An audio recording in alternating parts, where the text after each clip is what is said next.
According to tradition, Bernardo Bagardi was born in July 1891, near Vitellini, in the municipality of Vinci, Tuscany. His father, Antonio Bagardi, was not a wealthy man. He made a living from agriculture. However, he was distinguished by his high intellect and love for art, which was reflected in his paintings. He mainly painted portraits, which served as an additional source of income for the family.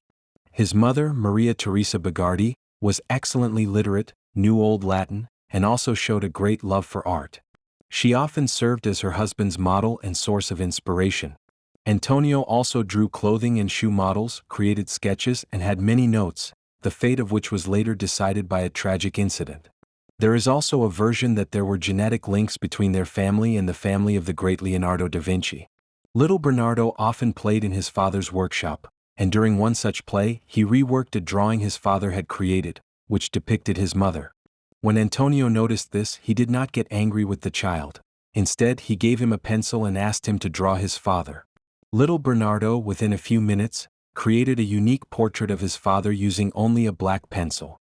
His father, overwhelmed with surprise and joy, could not hide his tears.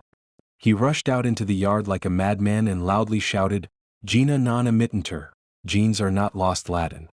No one knows what he meant at that moment, the genes of the great Leonardo or his own genes. Bernardo displayed an astonishing talent for painting. By the age of 7, he was already sitting in the workshop with his father, helping him with remarkable interest and composure to draw clothing and shoe models, inventing new shapes and designs. It was enough for someone to tell him what or how they wanted something, and he would instantly transfer it to paper with incredible speed. But one day the tragic event occurred that completely changed the genius's fate in life. His father received an order from relatives of the Medici family who were visiting Tuscany. He was supposed to paint the wife of a nobleman. According to tradition, he executed this order so brilliantly that even Enrico Ridolfi, director of the Uffizi Gallery, became interested. The fantasy depicted in this painting proved fatal, as Antonio expressed the lady's overly exposed chest and arms, which became a pretext for her husband's jealousy. The nobleman came to Antonio and set fire to the workshop. But the master's companions killed him with a shot in the back. His mother, Maria Teresa Bagardi, who was trying to save her husband, also perished in this incident. When they saw that both were dead, they started searching for the child, who was nearby in a chapel with a wandering monk, who occasionally read him passages from the Bible. When the entire homestead caught fire, little Bernardo rushed out of the monk's cell and watched with his own eyes as the flames devoured everything.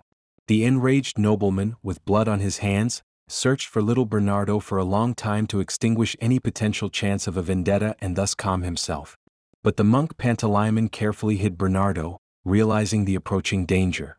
He also helped little Bernardo to quickly leave Tuscany, sending him to Geneva to his distant relative Jean-Pierre Michel, who owned leather processing workshops and a shoemaking business. Little Bernardo diligently began to learn the trade.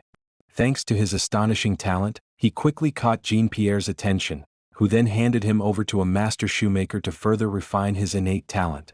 Due to the tragedy caused by the vicissitudes of fate, the little genius, exiled to another country, was forced to direct his artistic talent and genius in a completely different direction, which we can call the creation of shoe designs and models.